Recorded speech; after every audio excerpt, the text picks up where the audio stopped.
We think we should ask for support and rely on other people, but instead, you need to be a person you yourself can rely on. If you don't do this, it will cost your success. Without extreme self-reliance, when we think that we can't handle something, we start playing the victim. We've all done it. We start trying to search for solutions outside ourselves. We believe that to solve this problem, we need that silver bullet or that thing, that person, that opportunity that's going to save us. Because we want to find some way out of this problem, but we can't see that we could solve it ourselves. We don't automatically rely on ourselves to get us out of it. And this will be so obvious to everyone around you, but it won't be obvious to you. And maybe day to day you're flowing, you're independent, and you feel totally fine. And it's not until shit hits the fan, until you hit that rock bottom moment, that you're like, what do I do now? And I have totally been there. Something's gone wrong, or I'm not feeling right. And my default reaction has been to almost get someone else to come and save me, to come and rescue me from this thing that's going on.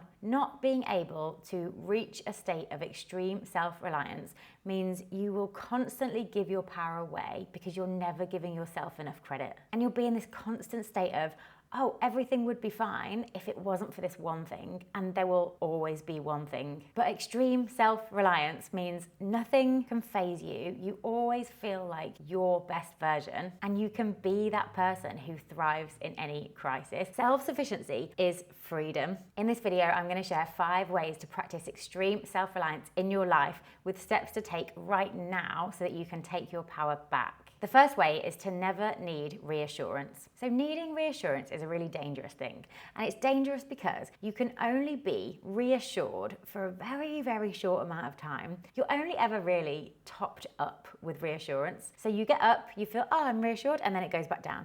And then you need something else to reassure you. So then it goes back up, and then it goes back down. And being in this cycle means you are constantly seeking validation from other people. Did I do okay? Or was I too weird? Or do I look all right? It's never enough. It's never enough. We always need more and more and more, and then we're trapped in this cycle forever and ever. It's the opposite of extreme self-reliance. The goal is to not need this. The goal is to always be able to give yourself the reassurance. You don't need to ask someone else how your work is, how you look, how you're doing, because you know, deep down you know, and then you're free. And how to do this is really simple. It's just a state of awareness. So every time you think, oh, I want to ask someone else how I'm doing, I want to get this reassuredness from someone else, stop and say to yourself, this is the last time. In the future, I'm not going to ask someone else how I look. I'm going to work on myself so I know I look great all the time. I'm not going to ask someone else how my work is. I'm going to put so much into it that it's going to be brilliant, and I know it's brilliant. That's what matters the most, that you know it's good, that you feel fine,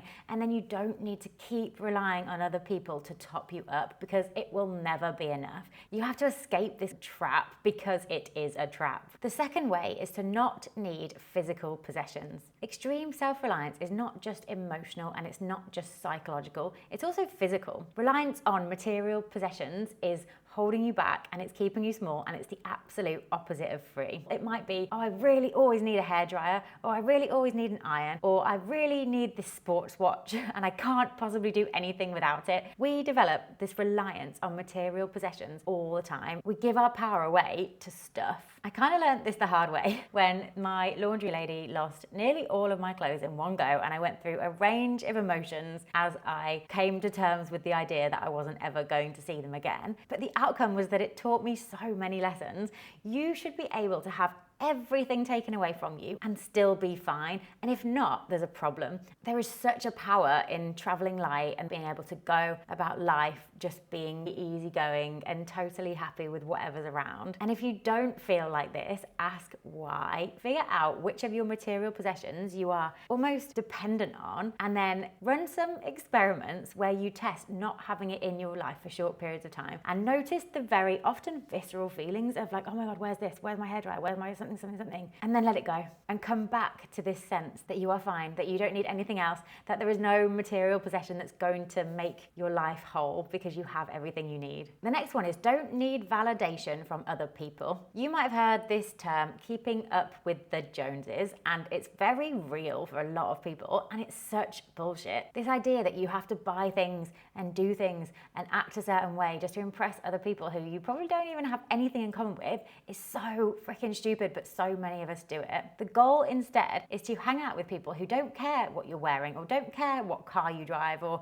what house you live in, because it just doesn't matter. And if you're hanging out with people that you do need to impress with fancy things, then they're not your real friends and you would be so much better without them. But so many of us have these people-pleasing tendencies. So many of us have this need to be seen, but there is an incredible power in just being very happy in your own skin with your own abilities and having this self-sufficient energy, which is all about extreme self-reliance. So the solution to this one is having this sense of you do you and I'll do me. Even if it feels kind of uncomfortable to admit that you don't want to do that thing or you don't want to buy that thing or you don't want to impress those people, break free of it however you can. The next one is being able to create your own reframes. Every single one of us gets sad sometimes, and that is totally normal, but the last thing we want to do is hang about in that state indefinitely, because it's not ultimately good for us. Long-term wallowing means we basically create the habit of wallowing and we get in that pattern, and then it can be really, really hard to break out of. So learning how to reframe things for yourself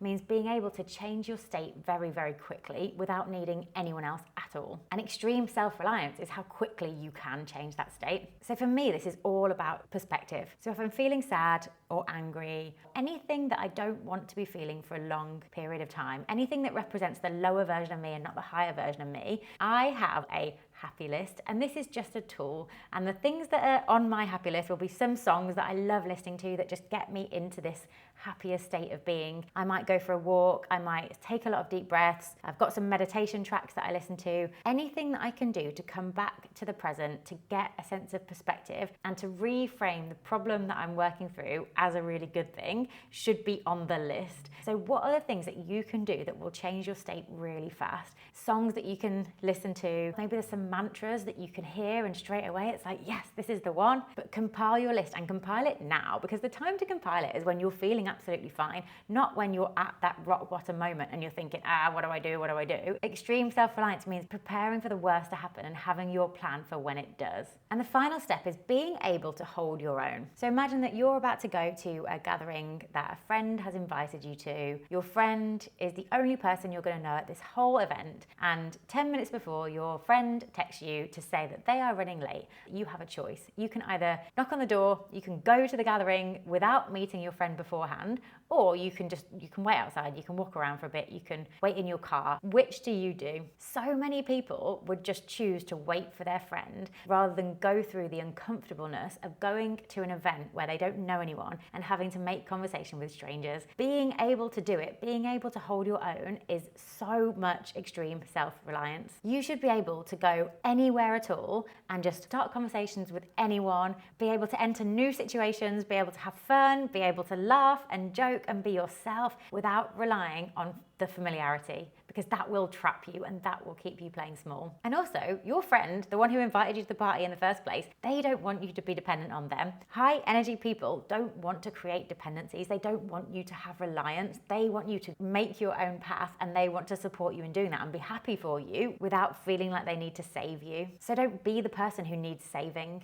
The things that you should be able to say are things like, I've got this, I can handle this. It doesn't matter what's thrown at me. It doesn't matter who I meet. It doesn't matter what they say. I'm going to be able to hold my own. I trust myself to do that. I'm not going to change who I am for other people. I'm not going to change how I feel because my friend is late for an event that we were meant to turn up to together. And I think the main solution to this one is being really good at saying hi first. No one wants to say hi first, but everyone is glad that the other person did it. So just be the person who does it. And I feel that when you practice this again and again, no matter who's around you, say hi first. Say hi first, get used to doing it. It starts to become just not a thing. You start to be a person who is just so deeply secure in themselves that you do feel a sense of self-reliance that then does mean that you do genuinely feel that you could handle anything. Then you're not fazed if you're thrown in a room with a bunch of people you have no idea who they are, and you're not fazed by anything at all because you've reached this sense of equilibrium within yourself. Not needing reassurance, not needing physical possessions,